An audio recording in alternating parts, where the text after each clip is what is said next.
Hai guys, perkenalkan nama saya Feki Kamesa, siswa kelas 8A dari SMP Negeri 3 Waingapu. Hari ini kita akan belajar mengenai bidang koordinat kartesius. Apa pengertian bidang koordinat kartesius? Koordinat kartesius atau disebut juga dengan koordinat persegi panjang dikembangkan oleh seorang filsuf abad ke-17 asal Prancis bernama René Descartes. Ia membuat suatu sistem koordinat yang disebut dengan CART, yaitu diagram kartesius atau kartesian. Lalu, apa sih sebenarnya koordinat kartesius itu? Bidang kartesius adalah suatu bidang datar yang terdiri atas dua sumbu koordinat yang saling tegak lurus, yaitu sumbu horizontal atau mendatar dan sumbu vertikal atau tegak. Titik potong sumbu X dan Y letaknya di tengah, disebut titik pusat yang biasa disimbolkan dengan O atau bisa ditulis notasinya O 0,0. Itu kan kuadran, ada 4 kuadran dalam bidang koordinat kartesius.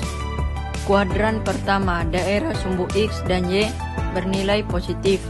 Kuadran kedua, daerah sumbu X negatif dan Y positif. Kuadran ketiga, daerah sumbu X dan Y bernilai negatif. Kuadran keempat, daerah sumbu X positif dan Y negatif.